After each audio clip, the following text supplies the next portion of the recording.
Sudah lebih dari 1 tahun sejak teleskop James Webb yang membutuhkan waktu lebih dari 20 tahun untuk menyelesaikannya diluncurkan. Dan dalam waktu yang relatif singkat tersebut, peralatan yang sangat modern dan paling kuat dalam sejarah ini telah membuat banyak penemuan. Dengan mengamati alam semesta pada panjang gelombang inframerah, James Webb memungkinkan kita untuk melihat hal-hal yang belum pernah dilihat oleh teleskop lain. Tujuan utama dari peralatan yang luar biasa ini adalah untuk mempelajari pembentukan galaksi dan bintang-bintang yang muncul di alam semesta awal. Sebagai contoh, lihatlah tempat pembibitan bintang yang paling dekat dengan kita, yaitu area di ruang angkasa di mana bintang-bintang baru dilahirkan. NASA telah membagikan foto dari James Webb yang menunjukkan daerah pembentukan bintang kecil.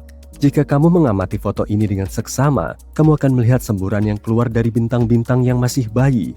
Di sekelilingnya, awan debu kosmik yang berwarna-warni bertabrakan satu sama lain. Pemandangannya sangat memukau. Debu merah terdiri dari molekul hidrogen. Kamu juga bisa melihat kalau beberapa bintang memiliki bayangan seperti bayangan yang mengisyaratkan terbentuknya planet-planet. Sekilas foto tersebut tampak kacau, tapi para astronom menyatakan kalau tempat ini merupakan tempat pembibitan bintang yang relatif kecil dan tenang dibanding tempat lainnya. Banyak bintang muda di sana yang ukurannya mirip dengan matahari atau sedikit lebih kecil. Foto itu sendiri diambil dengan bantuan kamera inframerah dekat, NIRCam, milik Webb. Kamera ini merupakan kamera utama observatorium yang memotret alam semesta dalam 2 rentang inframerah yang berbeda. Penemuan menakjubkan lainnya yang berhasil ditemukan oleh teleskop Webb adalah molekul asap di galaksi jauh. Ini adalah pertama kalinya molekul seperti itu ditemukan begitu jauh dari planet kita. Galaksi yang dimaksud berada pada jarak 12,3 miliar tahun cahaya dari bumi. Galaksi tersebut kemungkinan besar terbentuk sekitar 1,5 miliar tahun setelah Big Bang. Meskipun jarak antara galaksi dan planet kita sangat jauh, para ilmuwan berhasil mendeteksi senyawa kimia yang ditemukan dalam jelaga atau asap. Dan ini merupakan hal yang cukup besar karena telah mendorong rekor untuk mendeteksi molekul yang serupa dan kompleks mundur sekitar 1 miliar tahun. Penelitian ini juga telah mengukuhkan kehebatan peralatan ruang angkasa yang paling keren sepanjang masa. Spektrometer ini berhasil membuat penemuan ini meskipun spektrometer yang diperlukan untuk pengukuran tidak bekerja secara maksimal setelah mengalami degradasi yang tiba-tiba dan mengejutkan. Teleskop James Webb juga telah membantu meningkatkan pemahaman kita tentang eksoplanet, yaitu planet yang mengorbit bintang lain selain matahari. Pada awal tahun 2023, teleskop ini menemukan eksoplanet pertamanya, LHS-47b. Planet ini berada pada jarak 41 tahun cahaya dari bumi dan memiliki ukuran yang hampir sama dengan bumi. Menurut NASA, saat ini James Webb adalah satu-satunya teleskop yang beroperasi yang mampu mengkategorikan atmosfer eksoplanet seukuran bumi. Tim peneliti di balik penemuan ini percaya bahwa hasil tersebut menggarisbawahi ketepatan teleskop itu. Mereka berharap teleskop ini bisa membantu kita menemukan lebih banyak lagi eksoplanet batuan yang mungkin bisa kita jadikan tempat tinggal di masa depan. Meskipun pada pandangan pertama, alam semesta terlihat kosong, sebenarnya alam semesta adalah tempat yang sangat sibuk, dan Webb memiliki semua instrumen yang dibutuhkan untuk melihat segala macam peristiwa kosmik yang terjadi di sana. Lihat saja foto WR124 ini, bintang ini berada di puncak kehancurannya yang sangat dahsyat.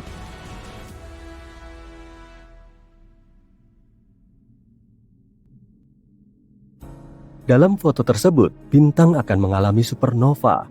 Supernova terjadi ketika sebuah bintang kehabisan bahan bakar dan meledak di akhir siklus hidupnya, melepaskan awan debu dan gas panas ke angkasa. Bintang yang dipotret oleh teleskop Webb sedang berada pada tahap Wolf Rayet dalam kehidupannya.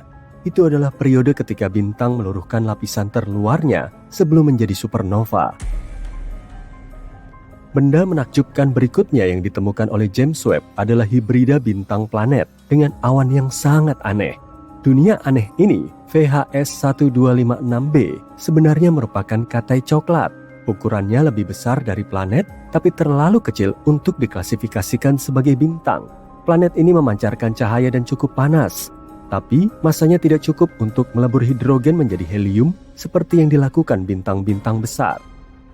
Benda-benda angkasa semacam ini sebenarnya tidak berwarna coklat. Benda-benda ini muncul dalam berbagai macam warna, tapi sebagian besar tidak terlihat oleh mata manusia. Yang bisa kita lihat adalah cahaya yang dipancarkannya, dan bagi kita, cahaya itu tampak berwarna oranye gelap atau magenta.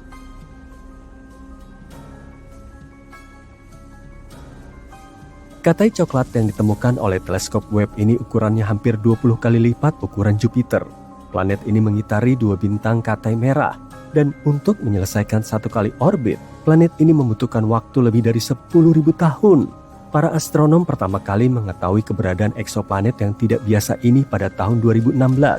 Tapi pada saat itu, mereka tidak mengklasifikasikannya sebagai katai coklat, dan karena itu, mereka tidak bisa menjelaskan cahaya kemerahannya yang membingungkan. Sekarang berkat teleskop James Webb, mereka tahu asal-usul objek tersebut. Kembali lagi ke awan-awan itu, seperti yang diketahui, awan di bumi terbuat dari uap air, tapi yang ada di katai coklat berbeda. Awan di katai coklat tampaknya terbuat dari pasir. Kelihatannya seperti pasir yang bagus dari bumi, tapi sebenarnya bukan. Awan-awan itu terbuat dari partikel-partikel silikat yang sangat kecil. Penemuan terbaru lainnya melibatkan beberapa galaksi besar yang diyakini para ilmuwan lahir tidak lama setelah Big Bang. Galaksi-galaksi itu seharusnya tidak ada di sana dan tidak ada yang menyangka akan menemukannya. Tapi teleskop antariksa James Webb berhasil menemukannya. Galaksi-galaksi ini yang bermassa sebesar Bima Sakti penuh dengan bintang-bintang merah yang sudah matang. Para astronom telah menganalisis cahaya yang datang dari mereka dan memperkirakan usia mereka 5-700 juta tahun setelah Big Bang. Artinya, bintang-bintang itu terbentuk ketika alam semesta kita masih sangat muda, nyaris seperti bayi. Yang paling aneh dari galaksi-galaksi tersebut adalah ukurannya yang luar biasa besar dan usia bintang-bintang yang ada di sana. Data yang diterima teleskop tidak sesuai dengan gagasan yang sudah ada tentang seperti apa alam semesta dan bagaimana alam semesta berevolusi di masa-masa awal pembentukannya. Data yang diterima juga tidak cocok dengan pengamatan yang dilakukan Hubble sebelumnya. Dan di sini, James Webb telah memotret sebuah daerah yang jauh di luar angkasa dengan detail yang belum pernah terjadi sebelumnya. Bagian ruang angkasa ini dikenal sebagai gugus Pandora. Dalam foto ini, kamu bisa melihat 3 gugus galaksi yang sangat besar berkumpul dan membentuk sebuah mega gugus. Gabungan massa gugus-gugus ini bertindak sebagai lensa gravitasi yang kuat. Dan berkat efek pembesaran alami ini, para ilmuwan bisa melihat galaksi-galaksi lain di area tersebut. Para astronom menyatakan bahwa foto terbaru gugus Pandora lebih kuat dan lebih dalam daripada yang pernah mereka lihat. James Webb juga berhasil menemukan ribuan bintang muda yang belum pernah dilihat sebelumnya di nebula Tarantula. Formasi ruang angkasa ini mendapatkan julukannya karena penampakan filamen-filamen berdebu yang terlihat pada foto-foto sebelumnya. Nebula Tarantula merupakan area pembentuk bintang terbesar di grup lokal yang meliputi galaksi-galaksi yang paling dekat dengan Bima Sakti. Foto-foto yang dihasilkan teleskop Webb telah membantu menjelaskan komposisi nebula Tarantula. Teleskop ini juga mendeteksi protobintang, yaitu bintang-bintang muda yang sedang dalam proses pembentukan. Para astronom menduga kalau protobintang ini pada akhirnya akan terbentuk dan membentuk nebula. Di antara penemuan-penemuan lain yang dibuat oleh teleskop James Webb, kamu bisa melihat kelahiran 50 bintang jauh. Beberapa di antaranya menggerakkan piringan protoplanet yang kelak akan membentuk tata surya yang jaraknya beberapa tahun cahaya dari tata surya kita. Ini satu lagi foto dari James Webb. Kamu bisa melihat lubang hitam supermasif yang masanya 9 miliar massa matahari. Lubang hitam ini sangat besar dan purba, sehingga para ilmuwan masih kesulitan untuk menjelaskan keberadaannya.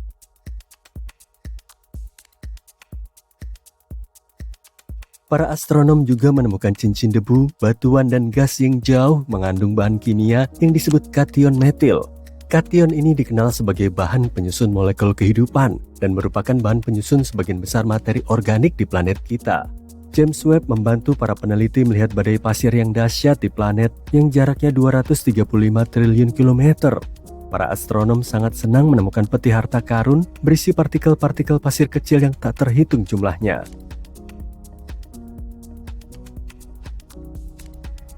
Sekarang lihat ini, Apakah kamu mengenali gambar ini? Itulah yang disebut pilar-pilar penciptaan. Tapi, foto baru ini menunjukkan betapa bertaburnya bintang di area berdebu itu.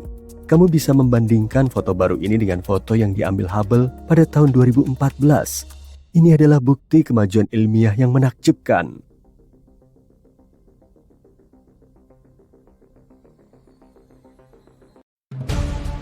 Teleskop Antariksa James Webb atau JWST ibarat paparazi antar galaksi yang paling hebat. Teleskop ini memotret beberapa selebritas paling terkenal di alam semesta. Bintang, galaksi, eksoplanet, apapun namanya, teleskop antariksa James Webb akan memotretnya. Jadi, kalau kamu penggemar selebritas kosmik, ayo kita lihat foto-foto bertabur bintang terbaik ini. Nebula Carina. Foto nebula yang diberi nama Carina ini dipublikasikan pada tanggal 12 Juli. JWST memotret pemandangan indah nebula yang terletak sekitar 7.500 tahun cahaya dari bumi. Dijuluki tebing kosmik, nebula ini merupakan sarang bintang-bintang muda yang sebagian diantaranya beberapa kali lebih besar dari matahari. Nebula Carina adalah pemandangan langit yang terletak di rasi bintang Carina bagian selatan. Nebula ini sangat besar, kira-kira lebarnya 260 tahun cahaya. Bintang-bintang masif di dalam nebula ini sangat terang dan panas, sehingga menciptakan awan gas dan debu yang bercahaya di sekelilingnya. Nebula Carina juga terdiri dari awan gas dan debu yang berputar-putar, tempat bintang-bintang baru dilahirkan. Gas ini menciut karena beratnya sendiri, menjadi lebih panas dan lebih padat, dan semua ini akhirnya berujung pada pembentukan bintang-bintang baru. Akan tetapi, Nebula Carina bukan hanya tempat pembentukan bintang yang tenang. Ini merupakan tempat terjadinya beberapa peristiwa paling destruktif di alam semesta yang menciptakan gelombang kejut masif yang melenyapkan semua yang dilaluinya. Sangat kacau dan keren. Quintet Stephan. Foto ini juga diunggah pada tanggal 12 Juli. Quintet Stephan adalah kelompok visual 5 galaksi yang berada pada jarak yang sangat jauh dari kita, yaitu sekitar 290 juta tahun cahaya di rasi bintang Pegasus. Ini seperti reuni keluarga kosmik. Semua galaksi ini berhubungan dengan satu sama lain dan saling berinteraksi dengan cara yang menarik. Mereka saling tarik-menarik dengan gravitasi mereka dan terus-menerus bertukar gas dan debu. Interaksi ini menyebabkan beberapa galaksi bertabrakan dan menyatu yang bisa menghasilkan berbagai macam efek keren, seperti ledakan pembentukan bintang dan supernova. Berkat JWST, kita bisa melihat gelombang kejut, ekor pasang surut, dan detail menakjubkan lainnya dari galaksi-galaksi ini. Interaksi antar galaksi-galaksi tersebut menciptakan pemandangan menakjubkan yang bisa kita lihat di foto ini. Jupiter. Inilah teman lama kita, si raksasa tua. Foto ini dipublikasikan oleh NASA pada tanggal 22 Agustus. Jupiter adalah planet terbesar di tata surya dan dikenal memiliki banyak bulan serta awan indah yang berputar-putar. Planet ini juga memiliki sistem cincin seperti halnya Saturnus yang terdiri dari partikel-partikel kecil debu yang mengitari planet ini. Cincin-cincin ini jauh lebih kecil dan tidak terlalu terlihat dibanding cincin Saturnus, tapi masih cukup indah.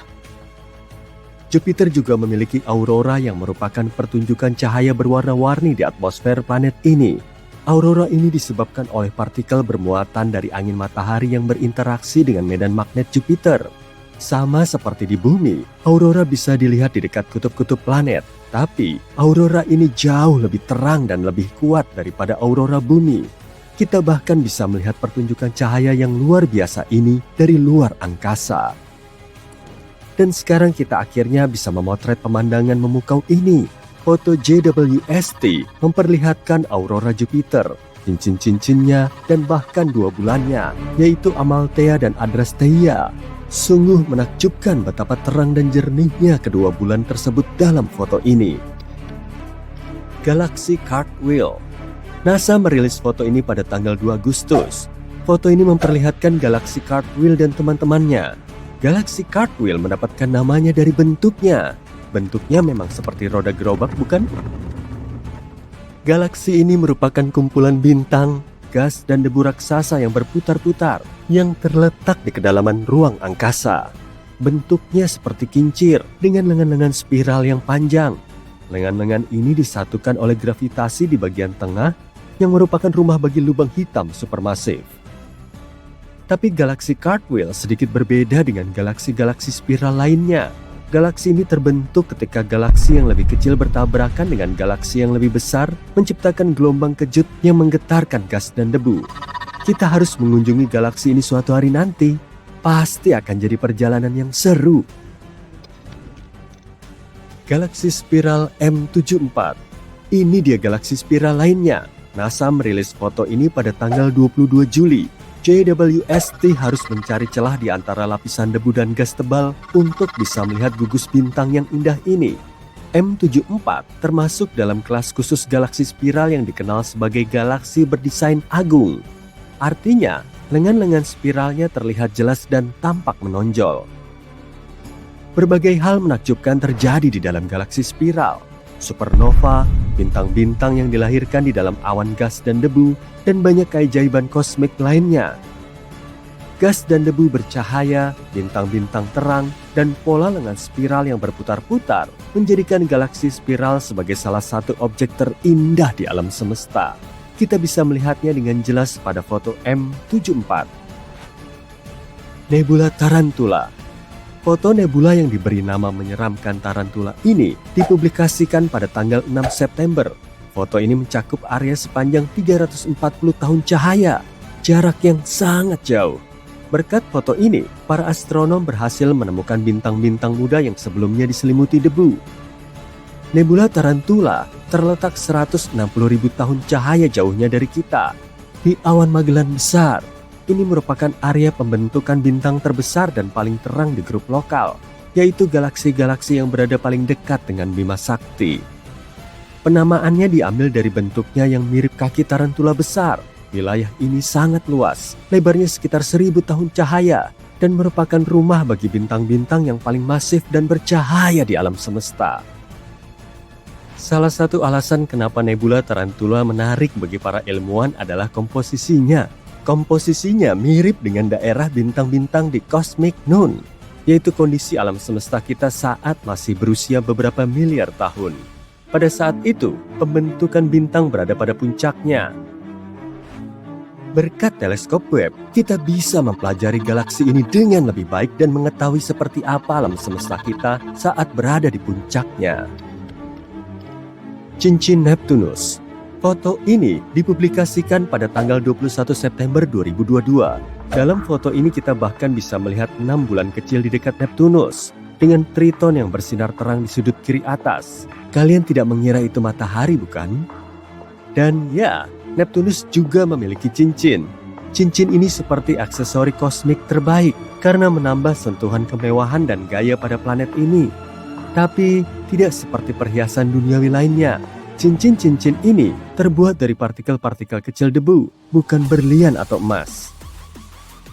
Ada 5 cincin yang diketahui mengelilingi Neptunus, yaitu cincin Gale, Leverrier, Le Sol, Arago, dan Adams. Para ilmuwan menduga cincin-cincin ini masih relatif muda, jauh lebih muda dari tata surya, dan jauh lebih muda dari misalnya cincin Uranus. Cincin-cincin ini mungkin terbentuk saat salah satu bulan terdalam Neptunus berada terlalu dekat dengan planet ini dan terkoyak oleh gravitasi. Kita belum pernah melihat cincin Neptunus seterang ini sejak Voyager 2 melintasinya pada tahun 1989.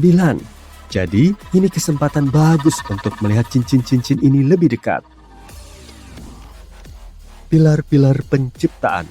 Foto ini diterbitkan pada tanggal 19 Oktober. Pilar-pilar penciptaan menjadi terkenal berkat teleskop Hubble, tapi foto ini sangat tajam dan jauh lebih detail.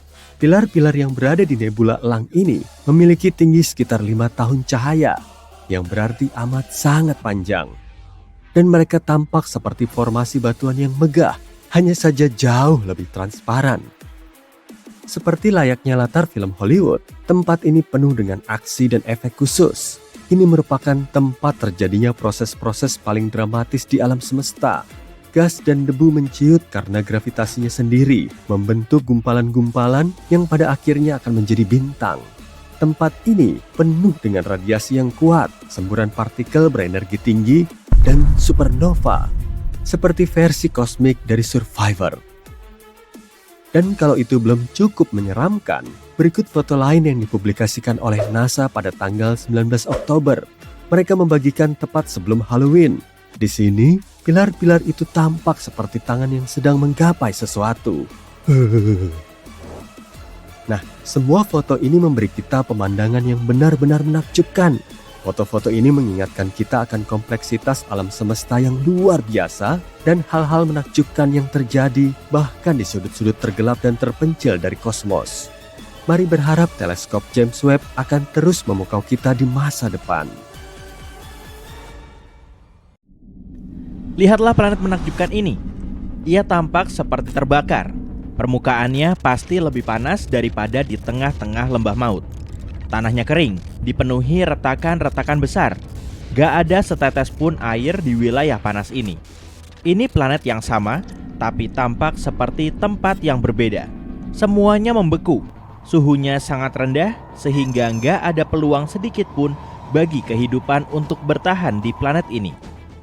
Planet aneh ini dinamai HD 20794d.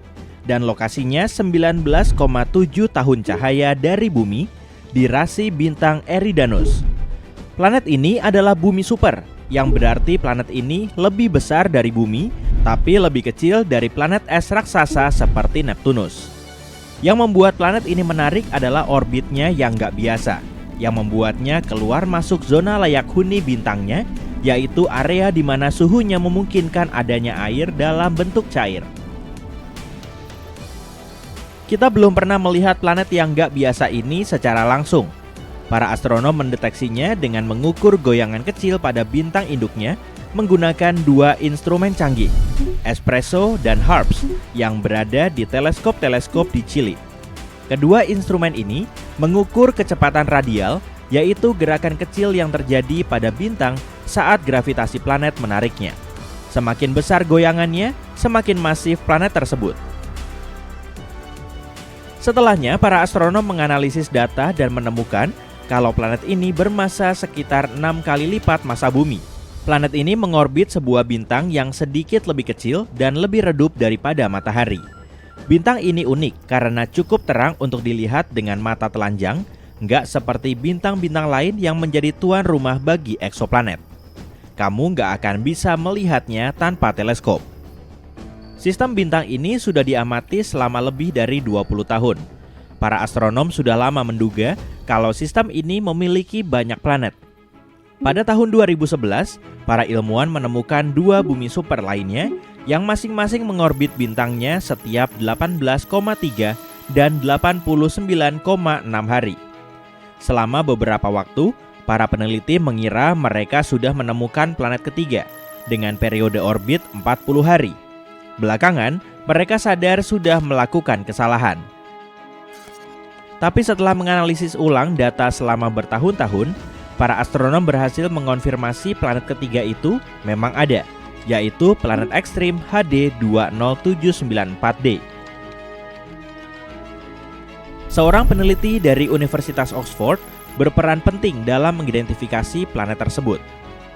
Dia menggunakan algoritma komputer khusus bernama Yarara untuk memisahkan sinyal lemah planet tersebut dari derau latar belakang. Algoritma ini membantunya mengonfirmasi bahwa planet tersebut benar-benar ada dan cukup unik. Berbeda dari planet-planet di tata surya yang sebagian besar memiliki orbit melingkar, planet yang baru ditemukan ini memiliki orbit sangat elips dan merenggang. Planet ini butuh waktu 647 hari untuk menyelesaikan sekali putaran mengelilingi bintang induknya, atau 40 hari lebih cepat dari orbit Mars mengelilingi matahari. Pada titik terjauhnya, planet ini berjarak 2 kali jarak bumi ke matahari, yang menjadikannya planet es jauh di luar zona layak huni. Pada titik terdekatnya, planet ini bergerak ke dalam hingga 0,75 SA, di mana ia memasuki zona layak huni, di mana air dalam wujud cair mungkin ada. Pergerakan ekstrim ini menciptakan musim yang sangat aneh. Pada sebagian orbitnya, HD 20794D membeku seperti gurun es. Ketika mendekati bintangnya, suhunya meningkat dan es kemungkinan besar akan mencair, membentuk lautan sementara. Planet ini kemudian mengalami musim panas yang singkat dan terik. Saking panasnya, air di permukaan planet bisa menguap ke atmosfer. Gak lama kemudian, planet ini bergerak menjauh lagi. Hal ini memicu musim gugur dengan hujan yang diikuti oleh pembekuan di musim dingin. Dengan kata lain, planet ini mengalami peralihan suhu sangat dingin dan panas yang menyengat, yang membuatnya menjadi tempat yang gak bisa ditebak untuk kehidupan. Jika ada bentuk kehidupan di sana, mereka pasti harus beradaptasi dengan perubahan suhu dan lingkungan yang ekstrim. Kenapa planet ini mengikuti orbit yang membingungkan? Mungkin ini sisa efek dari kejadian miliaran tahun lalu, saat sistem keplanetan masih dalam proses pembentukan. Pada suatu titik, planet besar lainnya mungkin mengganggu orbit planet unik ini. Penjelasan lain yang mungkin adalah sebuah planet raksasa pernah ada di sistem ini dan gravitasinya mendorong HD 20794D ke jalur yang memanjang. Kemudian, planet raksasa ini terlontar dari sistem dan meninggalkan planet yang lebih kecil di orbitnya saat ini. Teori ini masuk akal karena dua planet lainnya di sistem B dan C memiliki orbit yang lebih normal dan melingkar. Penemuan planet ini sangat menarik karena menantang apa yang kita ketahui tentang planet layak huni. Sebagian besar planet di zona layak huni berada di sana secara permanen, tapi HD 20794D hanya melewatinya. Para ilmuwan ingin tahu apakah planet semacam itu masih bisa mendukung kehidupan meskipun hanya sebentar. Karena itu, teleskop-teleskop masa depan akan mempelajari atmosfer planet ini untuk mencari tanda-tanda adanya air, gas, atau bahkan kehidupan. Bumi super lainnya yang mungkin memiliki kondisi tepat untuk kehidupan mengorbit sebuah bintang yang jaraknya 137 tahun cahaya. Dalam ukuran antariksa, jarak ini tergolong dekat. 1 tahun cahaya adalah sekitar 9,6 triliun kilometer. Planet ini dinamai TOI 715b dan ukurannya 1,5 kali lebih besar dari Bumi. Gak seperti HD 20794D, planet ini secara permanen berada di zona layak huni. Beginilah penampakan planet ini menurut para astronom. TOI 715b mengorbit bintangnya dengan sangat cepat, menyelesaikan 1 kali orbit hanya dalam waktu 19 hari. Tapi meski dekat dengan bintang induknya, planet ini nggak terlalu panas karena bintang induknya merupakan katai merah. Ini jenis bintang yang lebih kecil dan dingin dari matahari. Artinya, TOI 715b mungkin memiliki suhu yang lebih dingin dibanding eksoplanet lain yang mengorbit bintang yang lebih panas. NASA menemukan planet ini menggunakan Transiting Exoplanet Survey Satellite. Teleskop luar angkasa ini menemukan planet dengan mengamati penurunan kecerahan bintang yang terjadi saat planet lain melintas di depannya. Karena katai merah lebih kecil dan lebih redup daripada matahari, planet yang melintas di depannya akan lebih mudah dideteksi. Para astronom berencana untuk mempelajari planet ini lebih jauh menggunakan teleskop antariksa James Webb. Teleskop canggih yang berada 1,6 juta kilometer dari bumi ini bisa menganalisis atmosfer planet-planet jauh.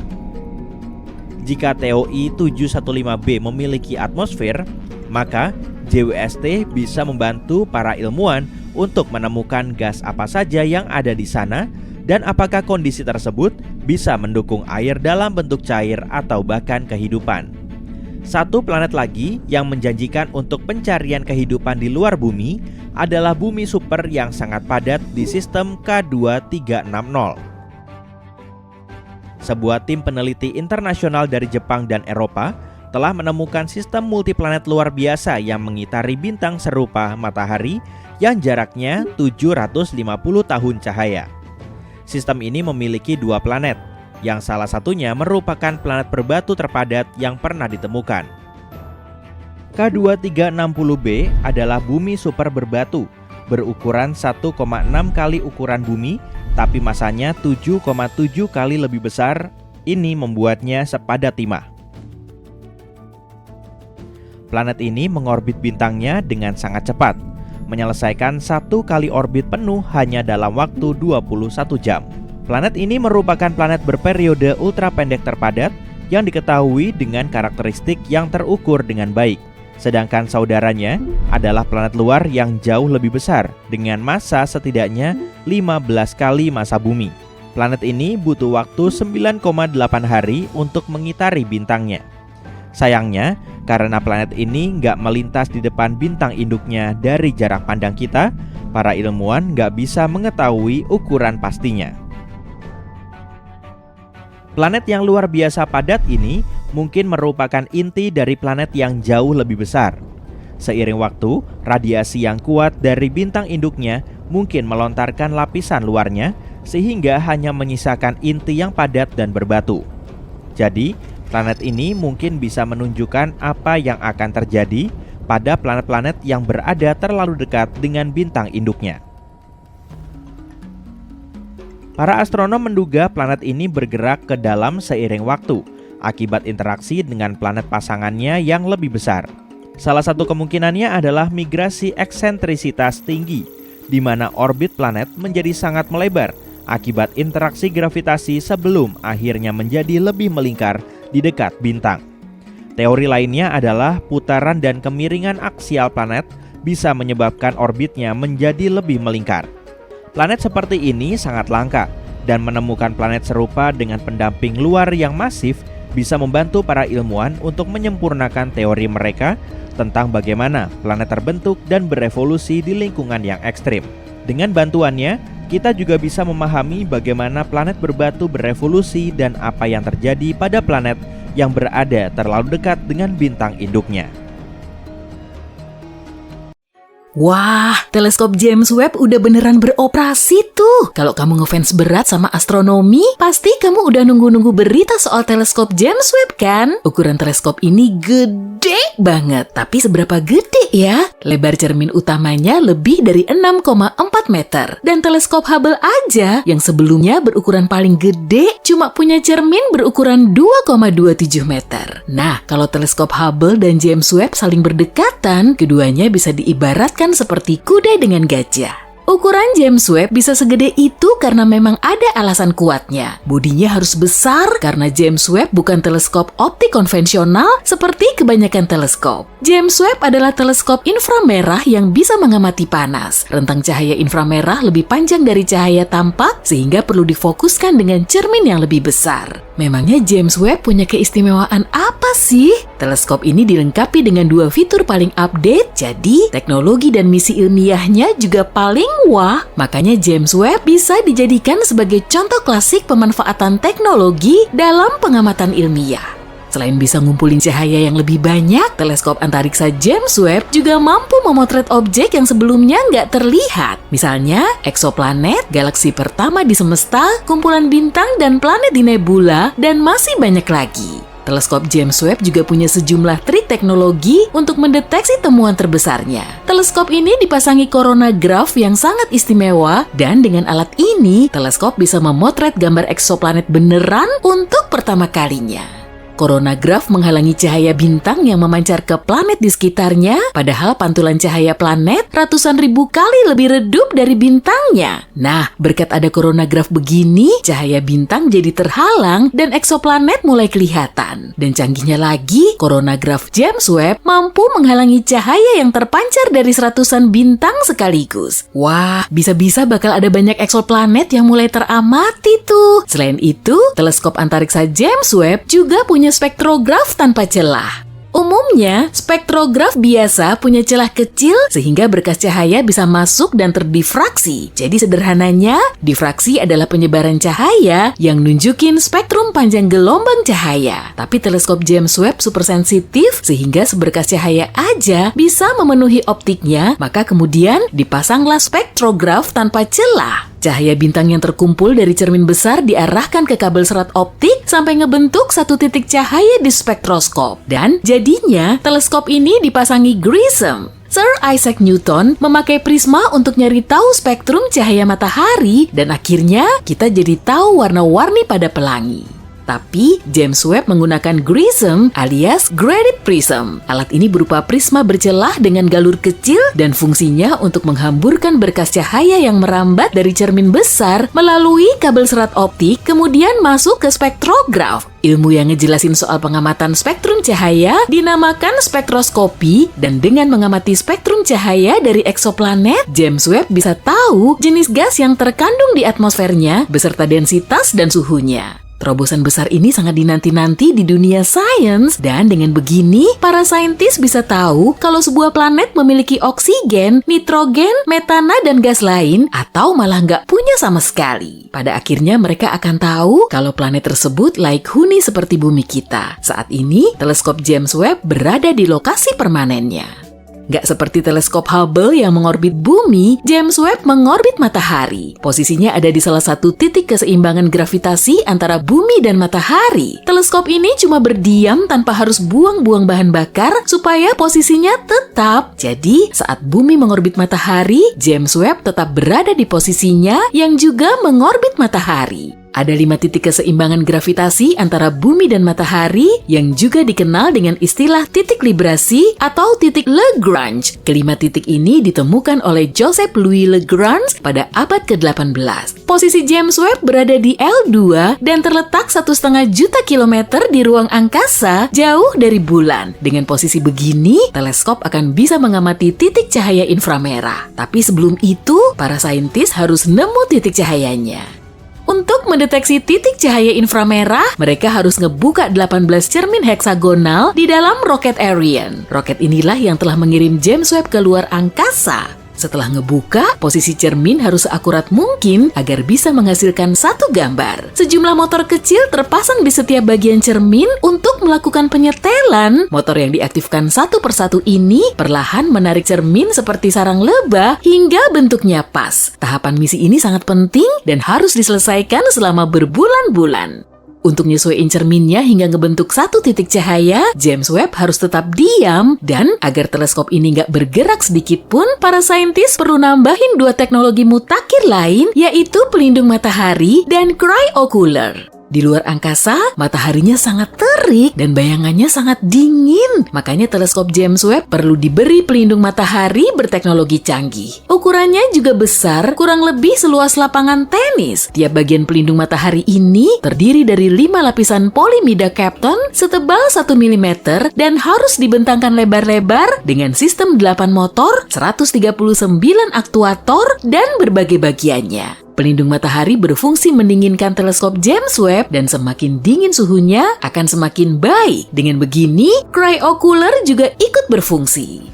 Suhu bisa diukur dengan 3 cara. Dalam skala Fahrenheit, titik beku air berada pada suhu 32 derajat dan titik didihnya 212 derajat. Sedangkan dalam skala Celsius, titik beku air berada pada suhu 0 derajat dan titik didihnya 100 derajat. Tapi kedua skala ini nggak punya titik suhu terendah, maka Lord Kelvin membuat skala Kelvin pada abad ke-19 yang dimulai dari 0 mutlak sebagai suhu terendahnya. Cryocooler di ruang angkasa sana diprediksi mampu mendinginkan teleskop James Webb hingga 7 Kelvin atau 7 derajat di atas 0 mutlak. Pada suhu segini, sebagian besar panas dari motor dihilangkan supaya teleskop bisa memfokuskan cahaya ke satu titik tanpa hambatan yang nantinya bisa mempengaruhi kualitas gambar. Setelah semua fungsi teknologi super canggih ini siap, sebentar lagi kita akan bisa ngeliat gambar inframerah dari cermin raksasa James Webb. Tinggal dikit lagi. Selain ngumpulin cahaya sesuai dengan kebutuhannya, teleskop juga perlu mendeteksinya. Kalau nggak terdeteksi, cahaya ini akan sulit teramati. Nah, ini nih bagian terpentingnya. Detektor inframerah yang berjumlah 15. Bahan semikonduktor khusus ini bisa ngeluarin muatan listrik kecil saat terkena foton cahaya inframerah. Dan detektor ini bisa menghasilkan 1 juta piksel gambar high definition, sebagian detektor malah bisa menghasilkan 4 juta piksel gambar. Alat ini harus tahan lama dan terus berfungsi selama 10 hingga 20 tahun. Dan pastinya nggak boleh bengkok atau rusak saat digunakan di lingkungan bersuhu 7 Kelvin. Detektor inframerah James Webb ini memang super wah. Tapi sebetulnya, objek apa aja sih yang mau difoto? Teleskop antariksa James Webb punya misi termutakhir. Menurut target, teleskop ini akan mengamati 70 eksoplanet dari 280 objek pertama. Kira-kira ada planet lain yang mirip kayak bumi nggak ya? Eksoplanet mana aja yang bisa laik huni? Teleskop James Webb akan mampu menyajikan detail analisis spektroskopi atmosfer di ribuan eksoplanet. Dan untuk pertama kalinya, kita akan bisa mengamati foto eksoplanet dalam cahaya inframerah. Kosmologi atau studi tentang semesta kemungkinan akan menjadi misi utama teleskop James Webb. Target utama pengamatan ini adalah galaksi yang terus menjauh hingga cahayanya semakin panjang menjadi inframerah. Para saintis perlu melakukan pengamatan panjang untuk ngumpulin cahaya inframerah redup dari galaksi awal setelah Big Bang. Dan James Webb digadang-gadang akan mampu ngasih kita gambaran tentang objek semesta di awal pembentukannya. Para astronom akan menggali informasi baru tentang energi gelap yang menyebabkan alam semesta terus berkembang. Mereka juga akan meneliti peranan lubang hitam dalam pembentukan galaksi, kalaupun memang ada. Formasi bintang di Bima Sakti dan galaksi terdekat juga masuk dalam misi James Webb. Dan dengan mencitrakan ratusan tata surya yang terbentuk di sekitar bintang muda, mereka bisa lebih memahami sejarah perkembangan tata surya tersebut. Lalu, fakta akan menggantikan teori dan pemahaman kita soal luar angkasa akan terus meningkat. Teleskop antariksa James Webb diharapkan akan jadi terobosan nyata dalam sejarah sains. Baru-baru ini para astronom menemukan 3 planet bumi super yang berpotensi mengorbit bintang Katai Oranye yang jaraknya cukup dekat. Istilah bumi super digunakan untuk menggambarkan planet di luar tata surya yang masanya lebih besar daripada massa bumi, tapi massanya di bawah massa planet es raksasa di tata surya, Uranus dan Neptunus. Sweta Dalal dari University of Exeter menemukan bahwa planet-planet tersebut mengorbit bintang HD 48498 yang jaraknya sekitar 55 tahun cahaya dari bumi. Planet-planet tersebut mengitari bintangnya masing-masing dalam waktu 7, 38, dan 151 hari bumi. Studi menjelaskan temuan ini muncul di jurnal MNRAS pada tanggal 24 Juni 2024. Yang paling keren, kandidat eksoplanet terluar ini mengorbit di zona laik huni bintang induknya. Kondisi di sana mungkin cukup nyaman untuk keberadaan air dalam wujud cair di permukaan tanpa mendidih atau membeku. Daerah laik huni di sekeliling bintang juga dikenal sebagai zona Goldilocks dan diyakini ideal untuk mendukung kehidupan. Alasan lain kenapa penemuan ini sangat penting adalah karena bintang induk Oranye itu mirip matahari. Tapi karena bintang ini Katai Oranye, maka radiasi yang dipancarkannya lebih sedikit daripada bintang Katai Kuning. Bintang ini juga merupakan sistem planet terdekat yang memiliki planet bumi super di zona laik huni bintang serupa matahari.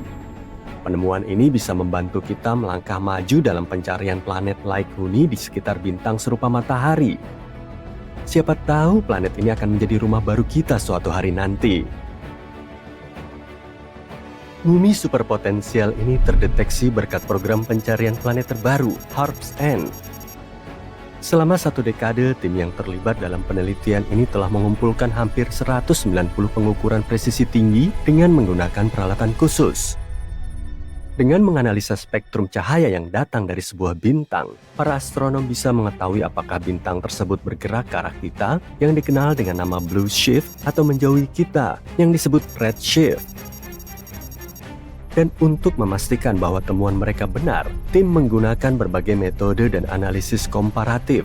Semuanya mengukuhkan kesimpulan mereka. Memang ada 3 kandidat planet dengan massa minimum berkisar antara 5 sampai 11 kali massa planet tempat tinggal kita. Tim juga meyakini kalau kedekatan jarak dengan bintang dan orbit planet terluar yang menguntungkan membuat sistem ini jadi target yang tepat untuk penelitian di masa depan. Semoga saja penelitian lebih lanjut akan membuka pintu baru bagi pemahaman kita akan sistem keplanetan dan potensi kehidupan di luar tata surya. Para ilmuwan telah menemukan lebih dari 5.000 eksoplanet, planet di luar tata surya, sejak planet pertama yang dikonfirmasi mengorbit bintang serupa matahari pada tahun 1995. Untuk menemukan planet-planet jauh tersebut, para astronom menggunakan peralatan yang berbeda, seperti teleskop ruang angkasa Kepler milik NASA yang diluncurkan pada tahun 2009 yang memiliki misi untuk menemukan sebanyak mungkin planet serupa Bumi yang berada di galaksi Bima Sakti. Tapi ini bukan satu-satunya instrumen yang digunakan untuk mencari eksoplanet. Nah, sekarang mari kita lihat planet-planet yang paling menarik dan menjanjikan. Gliese 667cc hanya berjarak 22 tahun cahaya dari Bumi. Meskipun tampak dekat, jaraknya masih sekitar 206 triliun kilometer dari kita. Masa planet ini sekitar 3,8 masa Bumi dan menyelesaikan satu orbit mengelilingi bintang induknya dalam waktu 28 hari. Dengan kata lain, 1 tahun di planet mirip Bumi itu 13 kali lebih singkat daripada 1 tahun di Bumi. Untungnya, bintang tersebut merupakan bintang katai merah yang dingin, jadi kemungkinan besar eksoplanet tersebut berada di zona laik huni. Tapi masih ada kemungkinan planet ini akan terpanggang secara teratur oleh flare yang berasal dari bintang induknya. Tentu saja hal ini tidak menyenangkan. Kepler 22b berada lebih jauh dari planet sebelumnya, yaitu lebih dari 600 tahun cahaya dari Bumi. Ini merupakan planet Kepler pertama yang ditemukan di zona laik huni bintang induknya. Planet ini lebih besar dari Bumi, sekitar 2,4 kali ukuran Bumi. Sayangnya, kita masih belum tahu apakah planet ini berbatu, cair, atau gas. Orbit Kepler 22b mirip dengan orbit Bumi. Planet ini membutuhkan waktu 209 hari untuk mengitari bintang kelas G, bintang yang mirip matahari. Tapi bintang ini lebih kecil dan lebih dingin daripada bintang kita. Satu lagi planet Kepler, kali ini planet Kepler 69c. Planet ini berada pada jarak 2700 tahun cahaya dari Bumi. Planet ini juga hampir 70% lebih besar dari Bumi. Para peneliti tidak tahu apa-apa tentang komposisinya, tapi mereka menemukan bahwa planet ini membutuhkan waktu 242 hari untuk menyelesaikan satu kali orbit. Hal ini membuat posisinya dalam sistem tata surya seperti Venus di tata surya. Di saat yang sama, planet ini mungkin lebih ramah daripada Venus karena bintang induknya tidak terlalu bercahaya, yaitu 80% dari matahari. TOI 733b adalah planet yang baru saja kita kenal. Dia ditemukan pada tahun 2023. Planet ini berada di luar sana, berjarak 245 tahun cahaya dari Bumi dan hanya membutuhkan waktu 4,9 hari Bumi untuk menyelesaikan satu kali putaran mengelilingi bintangnya. Tapi hal yang paling menarik dari planet ini adalah kemungkinan adanya lautan yang sangat luas. Menurut para ilmuwan, planet ini kemungkinan besar diselimuti oleh air. Apakah itu berarti ada kehidupan di bumi super ini? Hanya waktu yang bisa menjawabnya. GJ 1214b terletak 40 tahun cahaya dari Bumi. Planet ini merupakan bumi super, berdiameter hampir 3 kali lebih besar dan 8 kali lebih berat dari bumi kita. Planet ini mengorbit bintang katai merahnya lebih cepat dari kecepatan kalian menonton serial favorit kalian, menyelesaikan satu putaran penuh setiap 38 jam. Tapi bukan hanya ukuran atau orbitnya saja yang membuat planet ini luar biasa. Di sana cukup panas, dengan suhu yang bisa mencapai 232 derajat Celcius. Tapi yang paling keren adalah planet ini hampir tenggelam dalam air. Suhu yang mendesis dan tekanan yang sangat tinggi di JJ 1214b menciptakan beberapa material dingin seperti es panas dan air superfluid. Superfluiditas adalah sesuatu yang terjadi pada helium cair ketika ia hampir sedingin mungkin. Di Bumi, air benar-benar tidak bisa menjadi superfluida karena air membutuhkan suhu yang sangat rendah dan tekanan di luar batas untuk melakukan trik itu. Tetap saja superfluid tidak begitu berguna. Bahkan jika kamu mencobanya, kamu hanya akan mengalami dehidrasi. Planet superbumi yang paling dekat dengan kita ditemukan pada tahun 2016 dan dinamai Proxima Centauri b. Planet ini hanya berjarak 4 tahun cahaya dari Bumi dan memiliki massa yang sangat mirip dengan Bumi. 1 tahun di Proxima Centauri b sangat singkat. Planet ini hanya membutuhkan 11,2 hari untuk mengelilingi bintang pusatnya. Para ilmuwan menemukan dunia ini setelah melihat bintang induknya sedikit bergoyang-goyang. Mereka tidak yakin apa yang sebenarnya terjadi di sana sampai mereka menyadari bahwa gravitasi Proxima Centauri b mungkin menghasilkan tarikan dan tarikan tersebut yang menyebabkan goyangan. Meskipun berada di zona light huni bintang induknya, Proxima Centauri, eksoplanet ini terpapar radiasi ultraviolet yang sangat kuat. Semua itu terjadi karena jaraknya yang sangat dekat dengan bintang induknya. Selain itu, tidak ada satupun teleskop yang saat ini bekerja dan menjelajahi eksoplanet yang diposisikan dengan cukup baik untuk menangkap cahaya dari atmosfer bumi super. Banyak hal yang masih menjadi misteri bagi kita, meskipun kita berbicara tentang planet yang dekat. Planet bumi super TOI 715b mengorbit bintang Katai Merah, bintang yang lebih kecil dan lebih dingin dari matahari. Saat ini bintang-bintang seperti itu masih menjadi kandidat utama untuk menemukan planet light huni yang mengitari bintang tersebut. Planet batuan mini itu memiliki orbit yang jauh lebih dekat daripada planet yang mengitari bintang seperti matahari. Karena Katai Merah itu kecil dan dingin, planet-planet itu tidak memiliki risiko apapun ketika mengitari bintang lebih dekat. Para ahli mengatakan bahwa TOI 715b mungkin pernah memiliki atmosfer yang lebih tebal daripada atmosfer Neptunus. Dan saat ini planet ini mungkin sedang berada dalam masa transisi di mana ia kehilangan atmosfernya. Untuk memastikan dugaan ini, para ilmuwan perlu melakukan penelitian lebih lanjut dan mungkin akhirnya mereka bisa mengetahui apakah planet ini merupakan planet berair dan memiliki permukaan. Sekarang ini Enceladus bulan es Saturnus dianggap sebagai salah satu tempat yang paling menjanjikan untuk mencari kehidupan di luar bumi. Para ilmuwan baru saja mendeteksi unsur terakhir dari 6 unsur yang dibutuhkan untuk terbentuknya kehidupan, yaitu fosfor. Unsur yang paling langka ini ditemukan di lautan Enceladus.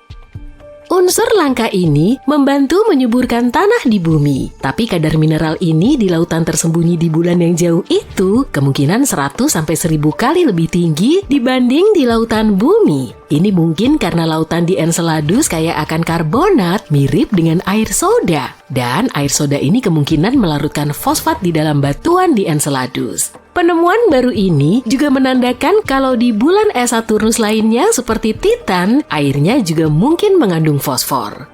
Kenapa para ilmuwan sangat antusias dengan mineral ini? Itu karena fosfat, senyawa yang mengandung fosfor yang merupakan komponen penting bagi kehidupan di bumi. DNA, RNA, dan membran sel mengandung fosfor, tapi di antara 6 unsur yang dibutuhkan untuk kehidupan, yaitu karbon, hidrogen, nitrogen, oksigen, fosfor, dan belerang, fosfor menjadi yang paling jarang ditemukan.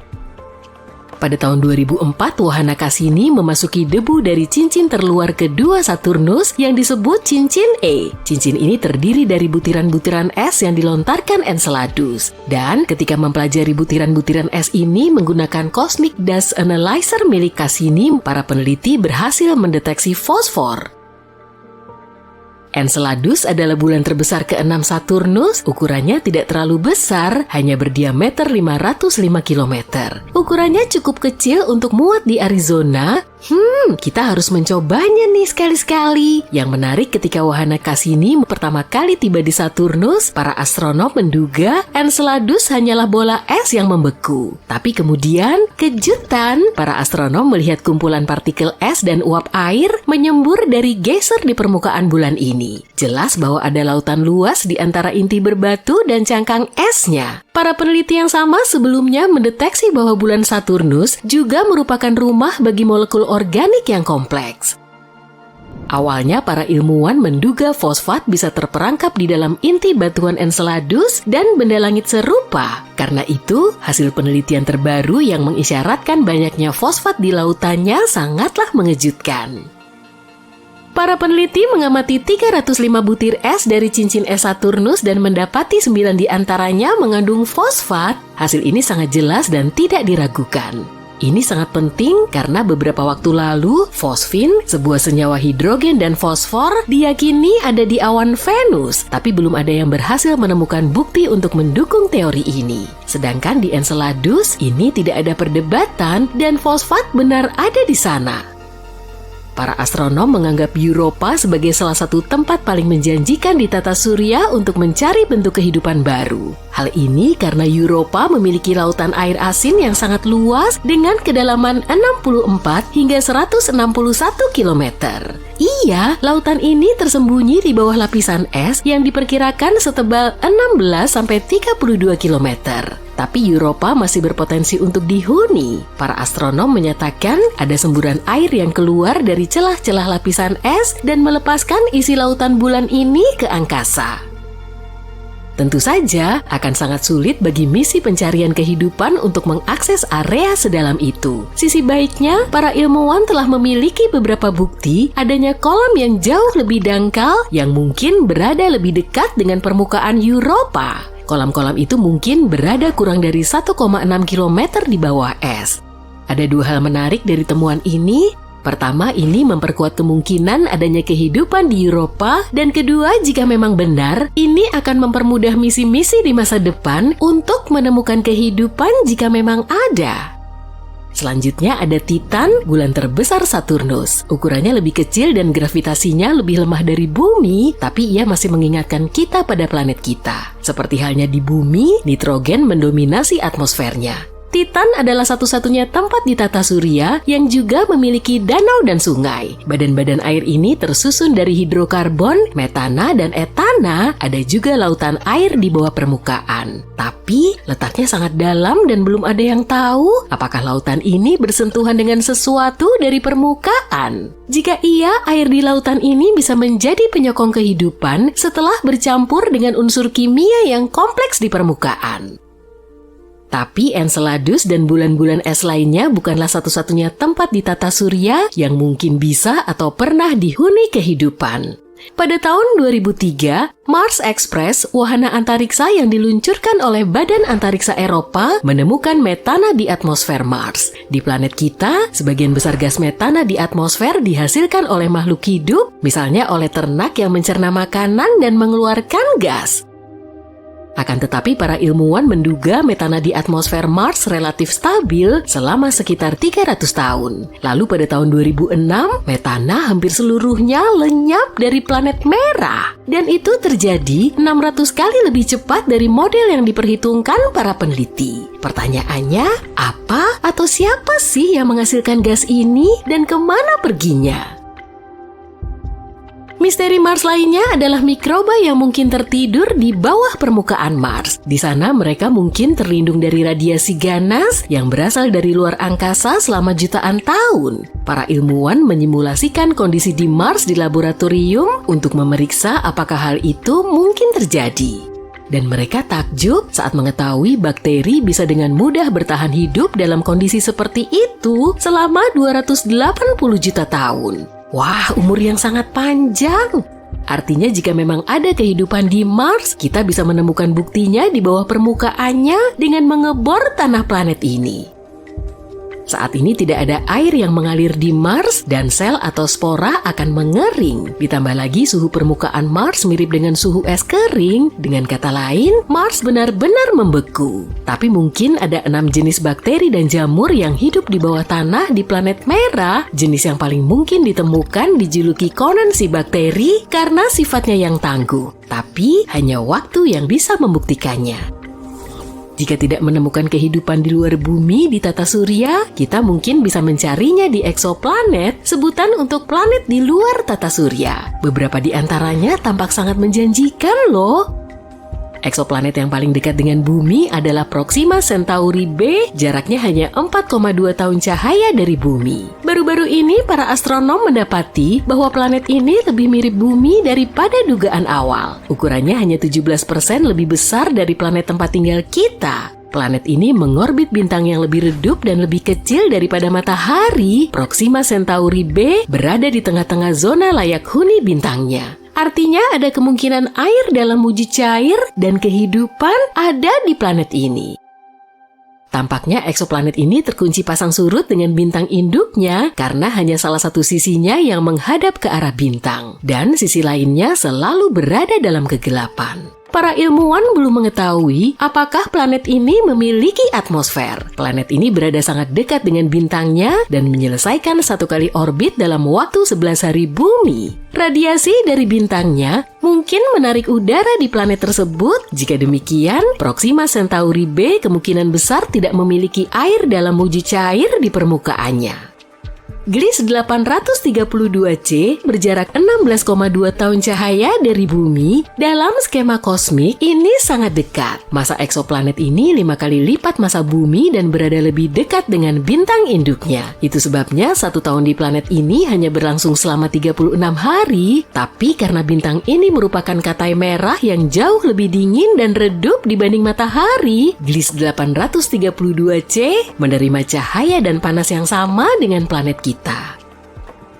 Di saat yang sama, masih belum jelas apakah planet ini mirip dengan bumi. Planet ini mungkin memiliki atmosfer jauh lebih tebal yang menciptakan pemacuan efek rumah kaca. Fenomena ini terjadi ketika sebuah planet menyerap lebih banyak panas dari bintang induknya dibandingkan dengan panas yang dilepaskannya ke angkasa. Artinya, Gliese 832c lebih mungkin menyerupai Venus yang sangat panas daripada bumi yang relatif sejuk. Hei, ini bukan masalah buatku.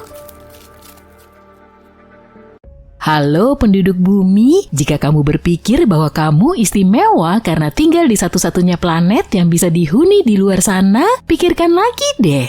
Apa yang membuat sebuah planet cocok untuk kehidupan? Ada banyak faktor seperti planet itu sendiri, tetangganya, dan bintang yang diorbitnya. Planet laik huni pada dasarnya adalah planet yang bisa menopang kehidupan dengan berbagai hal seperti akses ke air, sumber energi, dan nutrisi.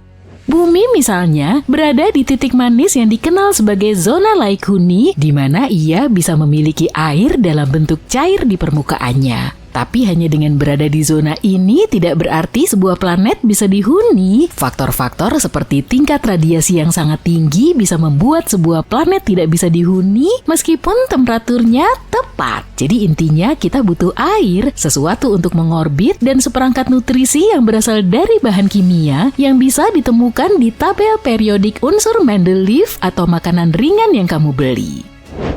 Lihatlah eksoplanet yang dinamai K218b ini. Istilah eksoplanet tidak berarti bahwa planet ini eksotis. Istilah ini hanya menunjukkan bahwa planet ini terletak di luar tata surya. Sebagian besar planet harus mengorbit sesuatu, kecuali kalau kita berbicara tentang planet-planet nakal yang pada dasarnya adalah benda seukuran planet yang melayang-layang di angkasa tapi tidak mengorbit bintang atau katai coklat. Alih-alih mengorbit matahari, K218b justru mengorbit bintang katai merah bernama K218. Bintang ini bukan bintang biasa yang bisa dilihat dengan mata telanjang di langit malam. Bintang yang satu ini sulit diamati karena kecerlangannya yang rendah. K218b memang planet yang sangat jauh. Planet ini berada pada jarak 28 parsek dari bumi. 1 parsek sama dengan 31 triliun kilometer. Coba deh kamu hitung. Petunjuk, banyak angka nolnya. K218b adalah sub Neptunus yang artinya memiliki radius yang lebih kecil dari Neptunus. Tapi planet ini jauh lebih besar daripada tempat tinggal kita yang sederhana ini, ukurannya sekitar 2,6 kali jari-jari bumi. Dari segi berat, K218b ini jauh lebih besar dari bumi, sekitar 8 kali lebih masif. Planet ini membutuhkan waktu 33 hari untuk mengelilingi bintang induknya, dan ia menerima cahaya bintang yang sama banyaknya dengan yang diterima bumi dari matahari. Planet ini memiliki intensitas cahaya 1,28 kali lebih besar daripada bumi dan memiliki suhu keseimbangan minus 2 derajat Celcius. Bukan, ini bukan berarti bahwa K218b terasa seperti New York di bulan Januari. Ini hanya memberi kita gambaran tentang suhu teoritis yang ada di sana. Suhu keseimbangan planet pada dasarnya adalah suhu yang akan dimiliki planet jika dia memiliki radiasi yang seimbang. Suhu ini terjadi ketika jumlah panas yang keluar dari planet sama dengan jumlah panas yang masuk. Jarak triliunan mil yang memisahkan kita tidak menjadi masalah bagi teleskop-teleskop canggih seperti teleskop antariksa Kepler yang menemukan planet ini serta teleskop antariksa James Webb yang sedang mempelajari atmosfernya. Pada tahun 2019, para ilmuwan mengumumkan mereka menemukan uap air di atmosfer eksoplanet K218b. Hal ini memicu ketertarikan yang lebih besar pada dunia yang aneh ini. 4 tahun kemudian, teleskop Webb mendeteksi karbon dioksida dan metana yang berputar-putar di udara planet ini. Karbon dioksida pada dasarnya adalah sahabat kita di bumi. Manusia membutuhkannya untuk bernapas dengan baik dan menjaga pH darah kita, dan tanaman juga menyukai zat ini karena membantu mereka membuat oksigen melalui fotosintesis. Jelas kita tidak bisa bertahan hidup tanpanya, begitu juga tanpa metana. Tapi permata kecil ini membuat beberapa ilmuwan semakin bersemangat karena ditemukannya beberapa molekul gas dimetil sulfida di atmosfer. Pada tahun 2023, para ilmuwan dari University of Cambridge menemukan molekul-molekul berbasis karbon seperti metana dan karbon dioksida di K218b dengan bantuan JWST. Ini bisa berarti kalau eksoplanet ini memiliki atmosfer yang kaya hidrogen serta permukaan yang berair. Ada kemungkinan ada aroma dimetil sulfida atau DMS di dalamnya. Di bumi, zat ini biasanya dikaitkan dengan kehidupan karena biasanya diproduksi oleh fitoplankton di lautan. Fakta bahwa kami menemukan petunjuk adanya DMS di K218b seperti menemukan tiket emas dalam sebatang coklat kosmik. Sekarang itu membuatmu gugup, kan?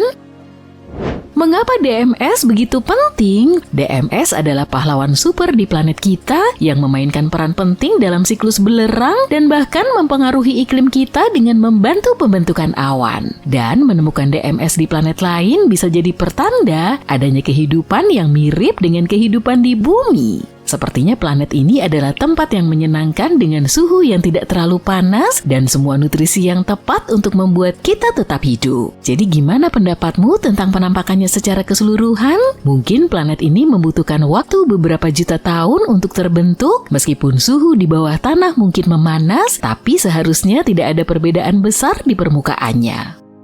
Beberapa ahli percaya planet ini bisa menjadi rumah bagi lautan air atau lava cair dengan atmosfer yang kaya akan hidrogen, menyerupai raksasa gas seperti Uranus atau Neptunus. Yang satu ini tidak terlalu cocok dengan standar bumi karena atmosfer kita sebagian besar terbuat dari nitrogen. Jika ada lautan, kemungkinan besar lautan tersebut berada di bawah lapisan es dan batu yang tebal yang dapat mengacaukan iklim planet ini. Ketika cuaca menjadi sangat panas, batas antara lautan dan langit menjadi kabur. Kita tidak yakin apakah ada lautan cair di K218b dan sulit untuk melihatnya dari jauh. Hanya dengan melihat ukuran dan berat planet ini saja tidak akan memberikan jawaban.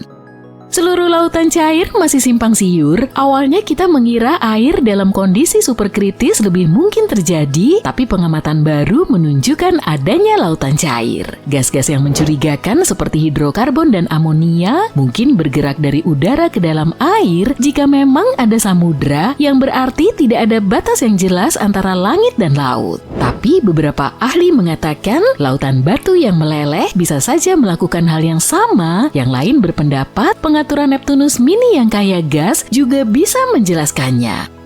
Teleskop Hubble melakukan pengamatan dan menemukan kalau K218b memiliki atmosfer yang dipenuhi hidrogen. Mereka menduga ada uap air yang juga berada di sana, tapi itu masih menjadi misteri. Rupanya, teleskop antariksa James Webb berhasil mengintip dan melihat kurang dari 0,1% uap air, mungkin karena planet ini memiliki atmosfer yang kering. Adapun amonia hampir tidak ada di dunia yang jauh itu. Metana dan karbon dioksida tampaknya lebih dominan di atmosfer dengan persentase sekitar 1%. Tapi jangan berharap untuk melihat karbon dioksida lain yang ikut meramaikan pesta. Konsentrasinya hanya bisa ditebak pada saat ini. Atmosfer K218b hanyalah sebagian kecil dari massa totalnya, sekitar 6,2%, dan mungkin memiliki atmosfer yang mirip dengan Uranus dan Neptunus. Dari segi kabut tidak banyak yang terjadi dan awan airnya masih menjadi misteri. Awan tersebut mungkin berupa es, meskipun ada kemungkinan juga ada awan air cair. Selain air, atmosfer juga bisa mengandung sejumlah awan amonium klorida, natrium sulfida, kalium klorida, dan seng sulfida, tergantung dari jenis planetnya. Sepertinya keadaan di atmosfer bisa menjadi sedikit lebih panas dengan adanya inversi suhu yang menyebabkan situasi stratosfer. Hari-hari biasa di luar angkasa.